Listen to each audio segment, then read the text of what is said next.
Story 1. The best story in my family is about my maternal grandmother's grandparents. All four of her grandparents left Germany on the same ship. One pair was already married, and the other couple met on the boat and married shortly after arriving in the United States. The two families stayed close, had children, and the son of the first couple married the daughter of the second couple. They had my grandmother. It was fortunate that the ship did not sink. Story 2. The Tsar was conscripting young Jewish boys into the army to be cannon fodder. My then 12-year-old relative was given money by the soldiers in his troop to buy cigarettes for them. He took the money, walked into town, and kept walking. Story 3. He told his family at breakfast one day in the early 1900s that he was leaving Germany and moving to America. They laughed at him, so he got up, walked out, and left for America that day. I randomly discovered that side of the family in 2012 when my dad became interested in genealogy. We visited the small town our ancestor was from and met a family member who asked if we were lost. We made the connection and learned that story. Story 4. My father's grandmother has an amazing story. Maria was born in 1900. In 1914, in Bosnia or Slovakia, not completely sure which flag was flying over her town, there was civil unrest. Her father and brothers were forcibly taken to join the military. She said to her mother, "We should leave, go to America." Her mother agreed, bundled her in a good coat, sewed jewelry and money into the hem of her dress, and sent her off with the promise that the rest of the family would follow later.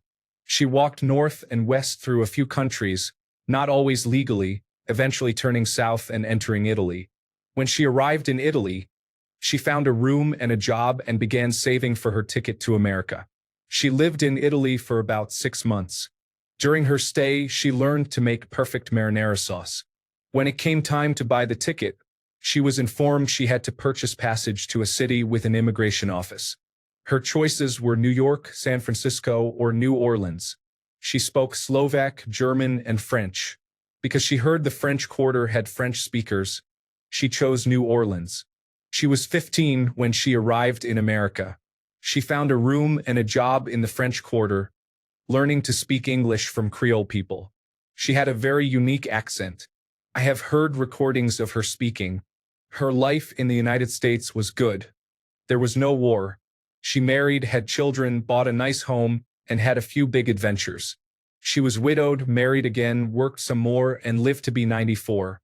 None of the rest of her family survived World War I. In the 1960s, she traveled to her hometown to find it a ghost town. Just ruins, with no one left at all. Story 5. Great-great-great-grandmother came to America from Sweden after her husband was murdered. She had 2 small children and was pregnant with her 3rd child, my great-great-grandmother. Wanting a better life for herself and her children, she took her family on a boat and arrived at Ellis Island. I visited Ellis Island a few years ago, and I couldn't imagine going through that place while pregnant and managing 2 small children. The museum was amazing, and I highly recommend visiting if you ever get the chance. Story 6. Both sides fled from National Socialists. My mother's family from Poland, my paternal grandfather from Germany, as he was a German Jew, and my paternal grandmother's parents from Czechoslovakia between the world wars. Story 7. I went through the comments and apparently I am the only black person here. Slavery. The answer is slavery. Story 8. I asked my grandfather once to learn about our family history. Me being young and Hispanic, albeit a terrible one. I couldn't speak Spanish to save my life. Asked, "Grandpa, when did we cross the border and move to the United States?" He laughed and said, "When did New Mexico become a state?" He continued, "Mijo, our family has always been here in New Mexico. Our ancestors were Pueblo natives and eventually mixed with the Spanish. Our family has owned and farmed this land for as long as people have walked this country. The land became part of the United States and so did we. We didn't cross any borders. The borders crossed us." I took a DNA test and sure enough, it pointed to a large concentration from the New Mexico area. For my family, America came to us. Story 9. My paternal grandfather came from Cork, Ireland in 1929, and my maternal grandparents arrived from France shortly after. They came through Ellis Island and settled in New York City. I actually have the passport. I should post it sometime. Story 10. I am black. I am 99% sure they were enslaved. Family history only goes as far back as my great-grandparents, unfortunately. Story 11. My grandfather lived in Western Ukraine during and after World War II. Soviet Russia was the parent state, and the intelligentsia, such as clergy, professors, and teachers, were routinely questioned. My grandfather, a pastor, was a binge-using alcoholic but would walk drunkenly around party members regardless of his level of intoxication because he knew they would postpone questioning him if they thought he was drunk. This gave him time to gather money and courage to leave in the middle of the night with my teenage father. It took them a couple of years in Austria before they were able to make it to the United States. Story 12. My mother came here from Mexico, became a resident, and my father came here illegally from Mexico. They met in the United States and became citizens in the mid-2000s. Story 13. Yes, to at least some degree. One of my more famous ancestors came from England, specifically Warwickshire, to what is now Massachusetts in the 1630s. There is quite a bit of family history in that area. My grandfather conducted genealogy research. Story 14. We did not laugh out loud. We have lived here forever. I am a Cherokee Native American. Some of my ancestors came from Scotland, and if they are anything like me, they just did so on a whim. Story 15. I am Canadian, the second in my family to move here. My parents lived here briefly in the 1960s before moving back to the United Kingdom. I have lived here for 35 years. Story 16. Slavery affected both sides and all aspects of it. I have a couple of plantation owners in my family tree, and our family owns a piece of the land where we were enslaved. Story 17. I was adopted at birth, came to the United States, and gained my citizenship at 1 year old. The judge who swore in all the applicants remarked that I was a noisy child and gave me a banana. 19 years later, his wife was my business law professor at college. Story 18. Yes, on both sides. On my father's side, we came over with William Penn because he owed us a large amount of money and was paying us in land. On my mother's side, Ellis Island in the 1920s. Both my grandfathers fought in World War II, and I have family members who fought in almost every major American war, including minor conflicts like Bacon's Rebellion and lesser-known wars like the French and Indian War. Story 19. They got on a boat. This is essentially the origin story for everyone before the 20th century who does not trace to indigenous ancestry. As it happens, a good selection of my ancestry can be traced to a fairly well-known boat. However, everyone arrived on a boat, even when the records just disappear, as indeed they do sometimes. Little is as frustrating as tracing ancestors Jane Doe and John Smith in a city, or when records were deliberately not kept. African American people encounter this constantly, as many of their ancestors were unnamed property, subsequent marriages were not recorded, and their deaths can only be inferred from changing inventories. Story 20. I know some of the Irish immigrants came here during the potato blight in the 1840s and 1850s, while some of the German immigrants went to Russia first, then came to the United States in the 1870s. Story 21. Most Americans probably already have ancestors who came from far back enough that it would not be just a single story. Each great-grandparent might have had a different story. Story 22. I am mostly African American, so most of my ancestors were slaves who came on boats. However, after a little while, one of the slaves ran away from the plantation and started living with the natives. He went back for some of his brothers and sisters and ended up marrying one of the natives. This is on my father's side. I do not know much about my mother's side of the family, but I know that up until about 6 generations ago, we were mostly Lakota Sioux, and now there is some more African American heritage added to the mix. Story 23. Many years ago, my uncle was in line at the Social Security office, and the person in front of him was complaining about immigrants. My uncle said, "The only difference between us is our parents were on different boats." Story 24. My great-grandmother and her brother came to the United States from unknown parts. They were orphaned in New York and sent to the Midwest on the orphan train, where they were adopted by a farmer. It was not an easy life. According to my grandmother, Her mother never liked to talk about it and always encouraged her to get an education and a job with her own money so she would never be trapped. Story 25. They sailed here on canoes 1,000 years ago. Then America illegally overthrew their sovereign nation about 130 years ago and established statehood about 65 years after that. Story 26. I am Canadian, but my ancestors were among the first pioneers to settle in the United States and spread throughout the East Coast. My direct ancestors were British loyalists who escaped the United States during the Revolutionary War and settled in Canada. My third great-grandfather fought for the North in the Civil War. Story 27. Grandparent 1. His parents were German-speaking and emigrated from somewhere in Eastern Europe, possibly the Black Sea region, prior to World War I. They acquired farmland in one of the prairie provinces. Grandparent 2. Born and raised in London. Went to Germany in the 1930s to work as an au pair and learned fluent German. Wanted to join the Women's Royal Air Force and fly planes but was assigned to listen in on and translate German radio transmissions instead, where she met and fell in love with Grandparent 1. Married him and moved to Canada after the war. Grandparent 3, born in Canada to a Canadian World War I soldier husband and his English World War I war bride. Grandparent 4, Canadian. Story 28. I have a lot of ancestors who came to America at different points in history. Some of my relatives, we do not know for sure how they arrived, but the most widely accepted belief is that they walked across the Bering Land Bridge during the last ice age. I have relatives who were mercenary soldiers from Germany, hired by the British to fight against the Native Americans and later against the American revolutionaries. I do not know who these relatives intermarried with in later generations, except for the indigenous American lineage, which was both recorded and appears in ancestry tests relatives have taken. Some relatives came here during the Irish potato famine. I have family who came from Sweden and some from Russia around the same time in the late 1800s. I do not know much else about them. I should ask my father. My grandfather came from Iran officially to study physics at Columbia University, but he was actually fleeing the Shah, whom he had angered through an affair. Story 29. Acadians settled in Nova Scotia. They were expelled from Nova Scotia by the British after the 7 Years' War. They resettled in Louisiana and arrived in New Orleans on December 3, 1785, aboard the Ville d'Archangel. Story 30. My father's side is the more interesting one.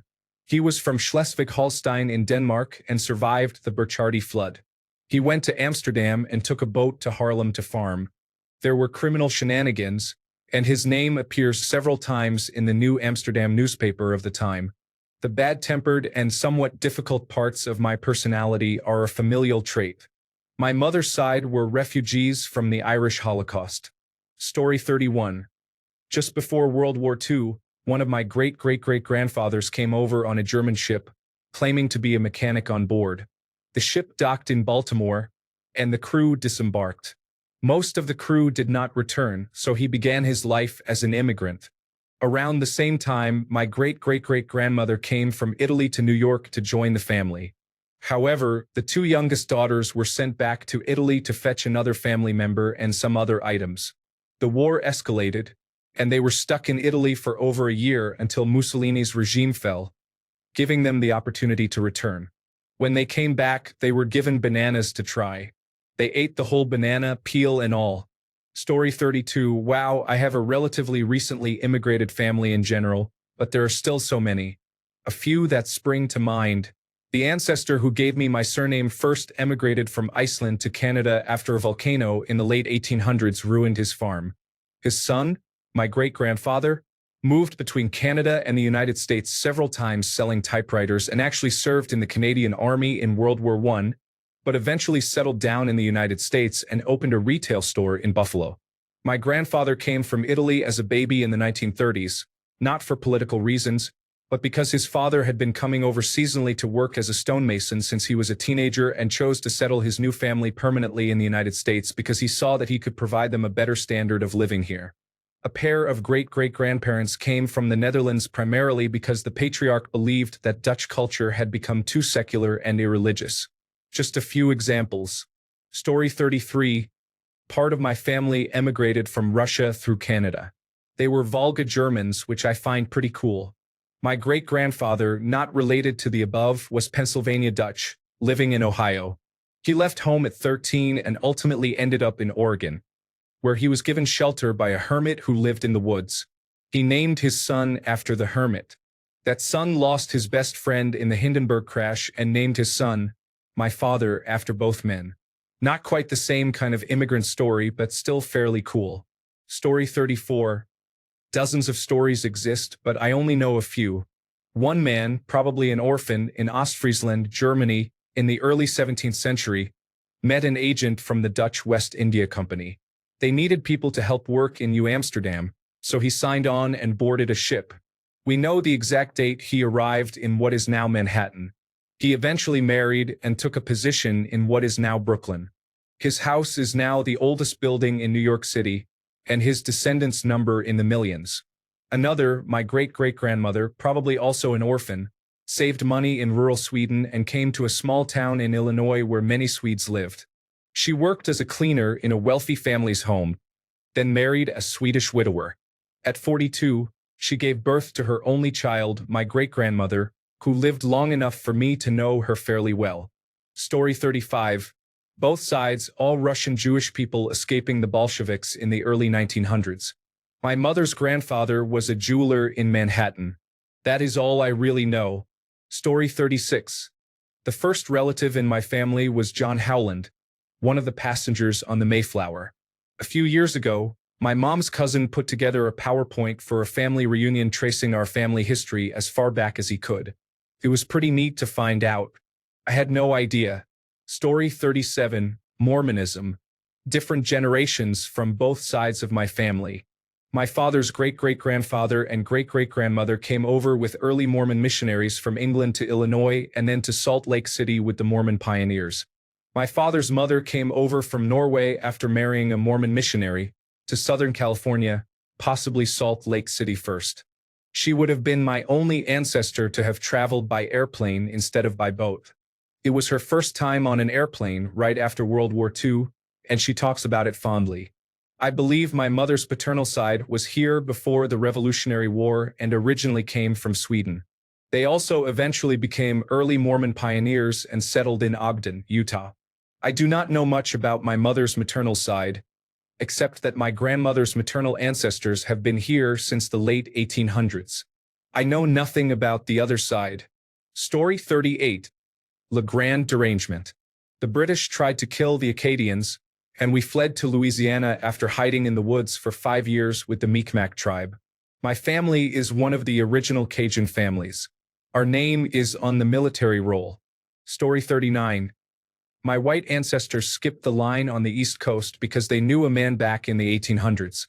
We used to be blue-blooded, one of the first to own a Model T in Utah when they came out. Now we are broke because gambling and racism are harmful. My black ancestors were brought here at some point, mainly to Georgia and possibly Texas or Tennessee. There is not much documentation on them, unfortunately. Story 40. They were Jews in an all-Catholic town. They were run out of town after a statue of Mary in the middle of the town was knocked down because it had to be the Jews, right? My family immigrated in the early 1900s due to anti-Semitism after that. I went back to the family farm outside of Prague years ago. The people who bought it in 1904 had passed it down in the family. When I introduced myself, they were so excited and showed me around. Honestly, incredibly welcoming and nice. Their very first question was, "Are you Jewish?" "I am not. I am Lutheran." Turns out they are Lutheran too, and they got very excited. They invited me to church and a bonfire. Story 41. Paternal side from England to Virginia in the mid-1700s. He went to work for Thomas Jefferson as his slave overseer. This was difficult, but after being a brutal taskmaster, when Jefferson refused to pay him more, he left and went to Western Kentucky. He took his personal slaves with him and freed them. I do not know if that excuses what he did, but at least he did that. Story 42. I am half indigenous Cremitas and half Hungarian Roma, otherwise known as Romani. My father, his parents, and his siblings took a boat from Italy to Canada. It took a month to reach Canada, and they did not know Italian. They left Hungary after World War II before the rise of communism in the 1950s. I come from two ancient lineages. My Hungarian father met my indigenous mother in a bar. My father was the lead singer in a popular local band in the city where I live. Story 43.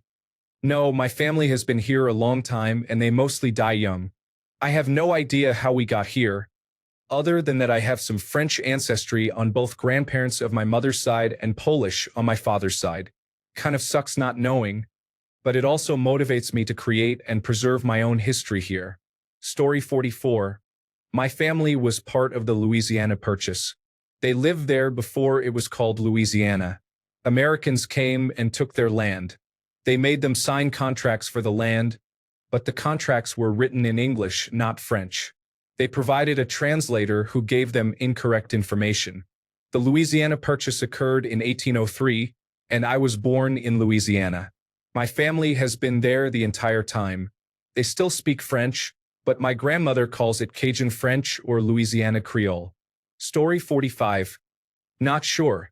I did some research on familytree.com, which is crowdsourced and prone to mistakes. It looks like both my branches and my husband's have roots here since the 1600s, before America was established. I wonder what they were doing and thinking during the American Revolution. We are Scotch-Irish. From old stories, I know that at least some of my family came over for opportunity and to escape the serf system in the British. Story 46. Jews fleeing persecution from Russians. Irish fleeing British rule. A group of old-school white Anglo-Saxon Protestants present on every good and bad side of American history from the Mayflower onward. The Jews I am most proud of represent the best of America. They fled an authoritarian regime and left behind their past culture to embrace the ideal of America. They were not welcomed in either country but were tolerated in America. They moved from the slums of New York to sanctuary in the foothills of the Berkshires. I was born in Springfield, Massachusetts, but I grew up in Ohio. I have a mix of an East Coast Jewish accent with the Midwestern General American accent. I am proud of my immigrant ancestry and believe that any family, particularly the poor and idealistic ones, should be allowed to flee the old world horrors for the new world republic. The tolerance toward Jews wore out by the early 1900s, meaning the Jews of the city from which I derive my last name were nearly exterminated. In a way, I feel connected to the idea of a European Jewish people to whom I will never have connections, as I grew up very distant from the Jewish community. I feel that America cannot make the same mistake of turning people away. I feel more American than anything else, but because of that, I think we have a duty to be the gateway for those least desired, because those groups that find sanctuary nowhere else are the ones most likely to adopt the values of this republic. Story 47. My father's family came in the late 1600s and helped found Connecticut. My mother's family arrived in the early 1900s through Ellis Island. Story 48. My dad did that Ancestry.com thing once. On my dad's side, they came from Ireland. They were potato farmers and lived in Kentucky. The family consisted of a mom, a dad, one son, and 5 girls. One story came out that while the men were belling their horses, the women were attacked by Native Americans. They killed the mother of the family, a 5-year-old, an infant, and an older daughter, and took a 12- and 14-year-old captive, holding them for 18 years. I thought it was interesting because I have always been asked what nationality I am, and I can say I have some native blood too, which for a long time I did not know. On my mother's side, her mom's family were Prussian Jews who came to America in 1900 and opened a tailor shop. Their last name was Needle. The shop was broken into and it was written about in a news article. I am unsure about my other grandmother's and other grandfather's families. Story 49. Dad's family came from Germany in the early 1900s. Their first names were distinctive enough that I was able to find them listed on the manifest of a steamship. Their ages, which were also on the manifest, matched as well. I am very grateful to the unsung heroes who scanned those old handwritten manifests to make them available online. Thank you, whoever you are. Story 50. My grandmother says that my family angered a powerful family in Italy, so we fled to America. I am unsure if this is true. Story 51. From my understanding, my great-grandfather was an enforcer for the Cosa Nostra in Sicily. He fled to the United States with his wife in the 1920s to evade persecution because there was a significant crackdown against the mafia by the fascist regime. Story 52. Dad's side escaped the Holocaust from Berlin through the circus circuit into Florida by way of France. Mom's side came over in the 1600s, founded Andover, Massachusetts, then one was hanged for being a witch during the Salem trials. Story 53. They were European peasants desperate for any chance at a slightly better life. I hope they are looking down on me, childless and watching vintage adult content. Story 54. Well, some were here from the beginning. My grandfather came here in 1932 at 17 years old to enlist with the United States Armed Forces, thinking they would soon join the war. His family disowned him because they were supporting the Mustache Man's mission. They were Moroccan and Muslim.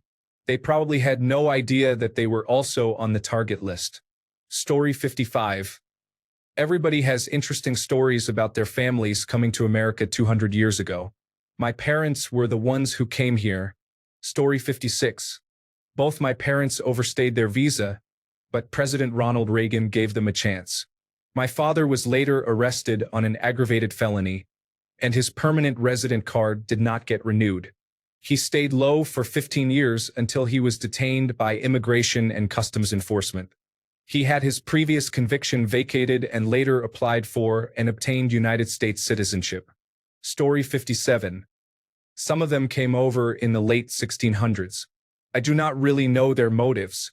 My mother's family all came around 1890 or a bit later. I assume for the same reasons all the other Germans and Poles were coming. Story 58. My paternal grandfather and grandmother came from Poland in the early 1900s. They met and married here, making my father a first-generation American. Both of my father's parents entered the United States through Ellis Island. My maternal great-grandparents, my mother's mother's parents, were married in what is now Slovenia and immigrated in the late 1800s, coming through Ellis Island. We are not sure when my mother's father's side of the family came to the United States, but we believe they were here from at least the early 1800s. Story 59. Thanks to another family member's genealogy skills, my great-great-great-great-great-great-great-great-great-great-grandfather, a man named George Soule, came as an indentured servant on the Mayflower. Story 60. Half of them were already here, and the other half were from Puerto Rico as some of the first migrating families. Story 61. My mom's side of the family was basically conquered by the United States of America. My great-great-grandparents were native Hawaiians when the United States of America came and did a hostile takeover of the islands. My grandpa loves giving that history lesson whenever I visit. I have no idea when my dad's side of the family immigrated. Story 62. My mother traveled by boat from Vietnam to Singapore, then took another boat to the United States. My father flew from Vietnam to Portland. Story 63. I have interviewed and gathered information from up to 3 generations before me, and no one knows how we got here. The farthest back any of my living family members can tell me about is just over 100 years ago. Apparently, discarding the past is our art. Story 64. It took 2 tries. Great-grandfather found out America did not like interracial marriage, so he and his wife went back to China. Grandfather tried again some decades later, and it kind of worked out. Story 65. An interesting mix. My mother traced her lineage to slave records in the Carolinas. My father's side has indigenous ancestry from the Seminole people, North American chattel slaves, Caribbean chattel slaves from Jamaica, and Panamanians. His black Seminole father joined the military, was stationed in the Panama Canal Zone, met a Jamaican Panamanian woman, had children, and then brought them to the United States on a military vessel. Story 66. Armenians were displaced around 1915 to 1917 due to war.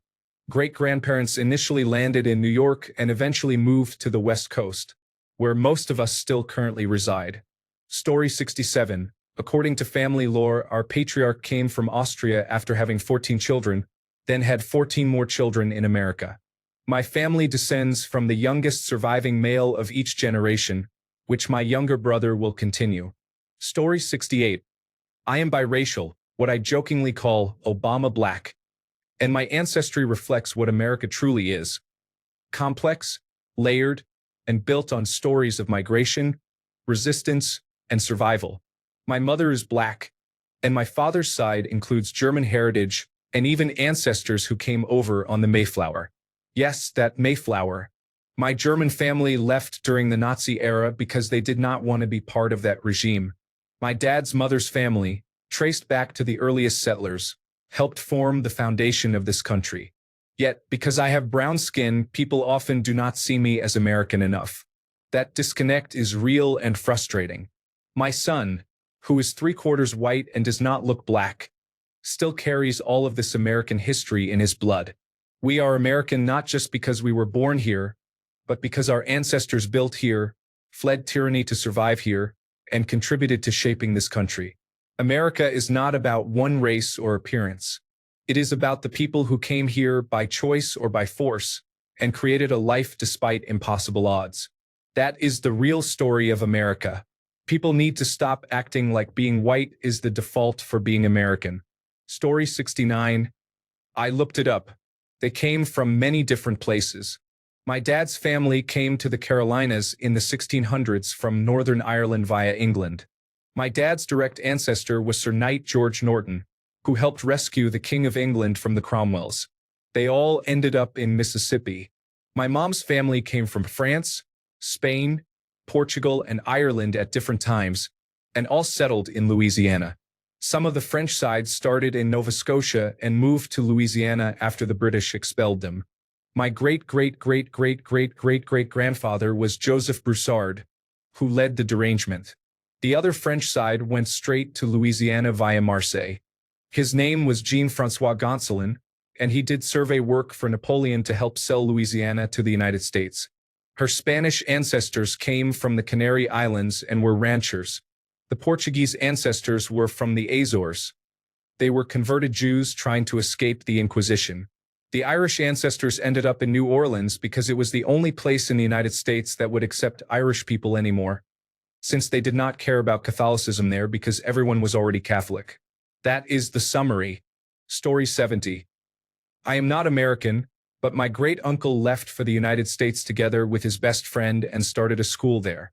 My grandfather was a bit sad that neither of them ever found a wife, so they always lived together in the same house for company.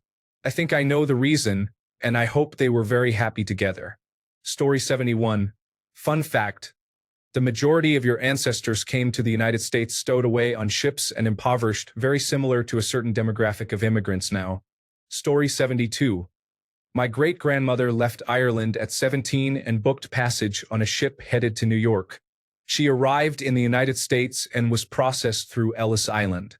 She applied for citizenship and got a job as a seamstress while she waited for her court date. During this time, she met my great-grandfather, and they fell in love. As soon as they became citizens, they went to Chicago, where many Irish immigrants made their home. They got married and settled there briefly, long enough to have a couple of children and save up for a covered wagon to move to Texas, where land was selling cheaply. They reached Bridgeport, bought the land, and created their own community that included a church and a school, which my great-grandfather and some of the neighbors built. Story 73. My seventh great-grandfather on my father's side was deported to America after the failed Jacobite rebellion of 1715. He assisted in planning the uprising in the tavern he owned in Scotland. After he was caught during the rebellion, his earlobes were cut, and he was deported from Scotland to British colonial America, where he managed to build a good life for himself in Louisa, Virginia, where my father's side of the family still resides. My family believes he also invented what we now consider drive-through beer barns in the South. Story 74. I grew up near my small family graveyard in a rural area, and still, nobody in my family knows anything. Story 75. Mixed bag. Some came over to Virginia very early on, about 400 years ago, and some arrived in the 1890s due to the Tsar. That is one branch. That side is not very close, so I do not have many details. The other branch came from Poland and Scandinavia around 70 to 120 years ago. I actually live in the house they built, which is very uncommon, especially since it was built just before the Great Depression. I am fairly certain only my family has lived here, and the house came with many belongings from them. It has many nooks and crannies, so we find random old family items all the time. My grandmother remembers her relatives who immigrated and built the house. She is older and enjoys visiting and talking about what they used to do. It makes her happy to talk about her cousin smoking cigars in the 1940s at the kitchen table, which is still in the same spot. We walk around the woods sometimes, and she talks about picking berries and foraging with her mother. She and her friend come out to look for butterfly eggs on milkweed or just to walk, and she tells me about being a child in the same place. I have learned a lot from letting her share stories. She is not always the greatest, but I will always appreciate her for teaching me about our family history, nature, and how those intertwine. I am very lucky to have a connection to someone in my family who wants to pass down her knowledge and our history. Story 76. Dad's family was Sicilian and immigrated for work during the industrial era. Mom's family was Jewish and escaped the Holocaust by dodging an inbound train. Grandparents acted as if it was a casual immigration, but Grandpa was shot in the back of the shoulder during the move. He refused to elaborate on how it happened. Story 77. Yes. At least on my paternal grandfather's side. A will written in 1602 is the first mention of the family name in America. According to the will, he came from Southampton. Apparently, he adopted our family name when he came over. It is speculated that he fought a duel and won in a more than first blood style. Dueling was illegal then but remained a hard habit for prideful hotheads to break. Authorities were growing tired of it. Assuming a new identity and leaving town may have been a prudent and necessary choice. The source is a 2-volume, professionally compiled genealogy published in 1903. The genealogist was commissioned by someone either in my grandmother's generation or, more likely, her parents. I inherited my grandmother's copy of the set. The genealogist died just before it was published, so it stops a bit short of my father's birth. There are some interesting stories in there. Story 78. I do not. My father told me an untrue Ellis Island story, but his great-grandparents were both in the country before that. Story 79. One side of the family many generations ago. They had English and other Scottish relatives nearby who were so angry at them that they stopped fighting long enough to round up a group and ship them to Ireland. One of their children did not like Ireland and came to America through what became the state of New Jersey in the late 1600s. Others followed. Story 80. All I know is that my great-grandparents were from 4 different countries. My family has a strong history of service. Many served, and one gave his life in this nation's wars. I am sure many other families, immigrant families, can say the same. Story 81. Every person from the small Sicilian mountain village my family comes from who emigrated to America settled in Cleveland. My great-grandparents came over with 1 son and returned to Sicily in 1920 with 2 sons and a daughter. My grandfather did not find out he was an American citizen until after the Allied invasion of Sicily and the end of World War II. He was very upset that he was not part of that and was forced into Mussolini's army due to conscription at age 18. He left my grandmother, who was 8 months pregnant, to get on the first boat to America, effectively deserting his active reserve status from conscription, and never returned.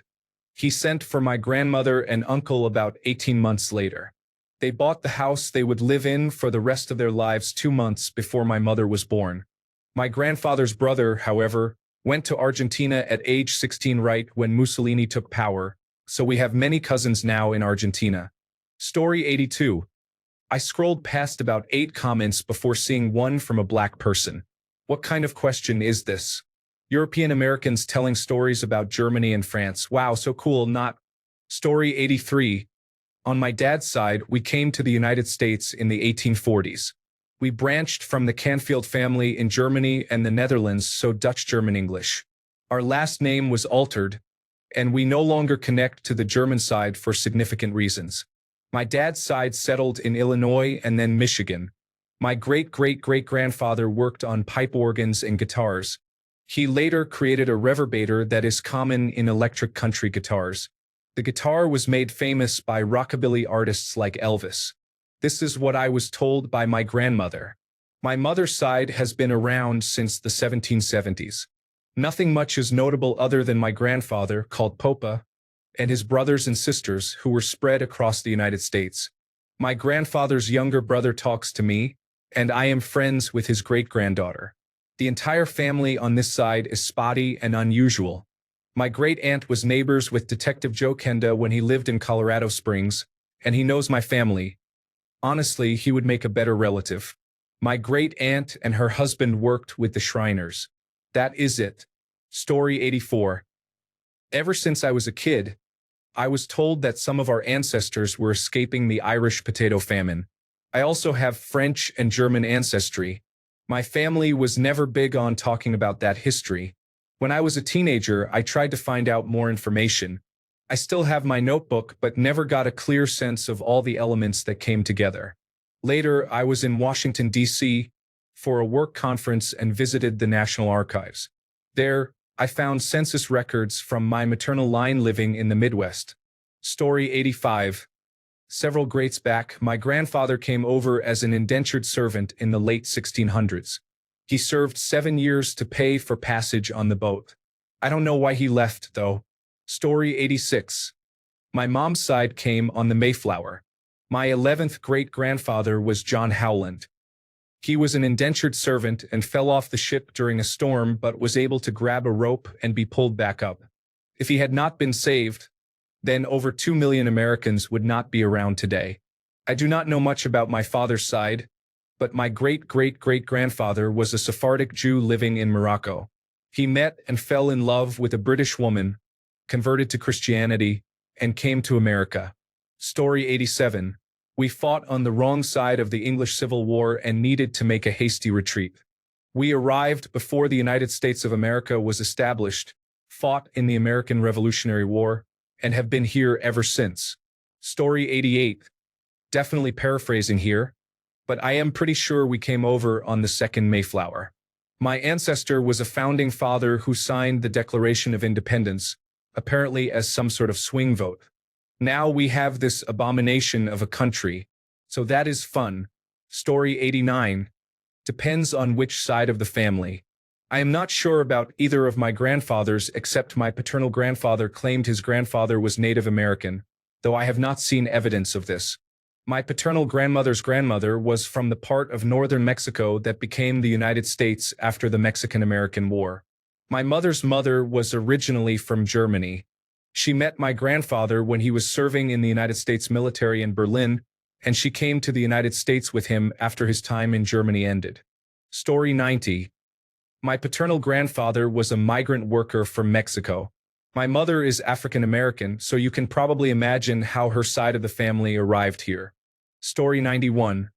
One of my ancestors was exiled from England for being a serial burglar as part of the Transportation Act of 1718. Story 92. My grandmother came to the United States from Norway via Ellis Island. When she told them her name was Taborga, they said that would be too hard for Americans to say, so they called her Tilly. From that moment forward, her name was Tilly. Story 93. Which ones? Part of my ancestors were forced to walk from Michigan to Oklahoma. Some went to Buffalo from Germany. Some went through Ellis Island from Italy. I will have to ask about my French side. Supposedly, they were fur traders. Story 94. My family has an entire book of all the names on my mother's side, going back to before the Mayflower when they came to America and traveled west by covered wagon. Unfortunately, I am too late for this discussion. Story 95. 2 Welsh brothers came to the penal colonies. One was a saddle thief. Apparently, it was common to bring a family member when you were shipped off to the colonies. Story 96. Arrived on boats. Carpenters, artists, and dressmakers, all seeking opportunity in America. First arrived in the mid-1700s in the Boston area. Beyond that, I did not know much until the 1830s with family in New York who were quite famous, so I will not reveal who they are. I know their whole story from my father's side. My mother's side arrived in the late 1870s on her mother's side and long before on her father's side, but I do not know much about them. I also have Native American blood in my lineage. My maternal great-grandfather was a quarter Native American. I wish I knew more about him, but there are very limited records other than names and a few long, distorted stories. I really wish I knew more about my mother's side, but they were of a different social standing. My father's side was wealthier early on and much better documented. Despite this long history in America, I still somehow feel disconnected in a way. My family maintained traditions of their roots more than many others, and I have branches of family in other countries in Europe that still maintain contact. My father's mother's side is exclusively German lineage. My father's side is exclusively English and Scottish. My mother's father's side is French. My mother's side is 3/4 Irish and 1/4 Native American, but the Native American genes were very strong and they do not look Irish at all. My great-grandmother looked fresh off a boat from Ireland, and my great-grandfather looked like an old-time portrait of an Indian chief. I struggle to say I am American because I feel too aware of my origins to say that I am entirely the product of one place. Story 97. Most of them were converts to the Church of Jesus Christ of Latter-day Saints. They left homes and families in England and Sweden to be with the rest of the members in the United States. They traveled by boat and then walked alongside wagons and handcarts until they reached the southwestern region. A few of my ancestors were already here from England as colonists. Story 98. Not me, but my grandma's sister, so my aunt, married my uncle, who I knew was Armenian. I did not find out until later that he came to the United States to escape the Armenian genocide. On my dad's side, my grandma and her sisters had family that left Scotland because of a war with a specific clan. Story 99. Grandparents were sponsored by an American family to come here from the Netherlands and work on their farm. After a period of time, essentially working off their passage, they became citizens, learned English, and started their own small farm. Story 100. According to the narrative, one family crossed the land bridge, another fled the English, and the other was fleeing the Nazis. All three families from Europe came through Ellis Island. Story 101. My great-grandparents came by ship in 1904. My great-grandfather was an artisan struggling to find jobs in Europe, and opportunities opened up in the United States. So he and his fiancée came to America and settled in Massachusetts. He became successful and bought a house. America is a land of immigrants and opportunity. I will never forget my immigrant ancestors, and we should never turn our backs on immigrants today seeking better lives. Our national spirit, and even duty, symbolized by the Statue of Liberty, is to welcome immigrants, but sadly some have forgotten that. Story 102. Most of them came more recently from various European countries, arriving through New York and Canada. On my grandmother's side, I have ancestors who came here after the Mayflower but before the American Revolution. I have direct ancestors who are mentioned in congressional records. I do not know any specifics regarding why. Story 103. Based on the time frame and historical immigration waves, I believe half my great-great-grandparents immigrated immediately after the Chinese Exclusion Act. As I understand it, after the Chinese built the railroads and before World War I, the Japanese at the time were basically what Mexicans are today. Eventually, their grandchildren were incarcerated in the internment camps during World War II. The other half of my family immigrated in the interwar period, before returning to Japan during World War II, then immigrating back after the war. I have spent a lot of time explaining to people that although I look extremely Asian, I am basically a white guy. Story 104. My parents came to the United States to study during the Croatian War of Independence. My father served his country for at least part of that time. I am second generation. I was born about 4 years later. Thanks a bunch for sticking around till the end of the video. Remember to subscribe, and until next time, stay awesome and goodbye.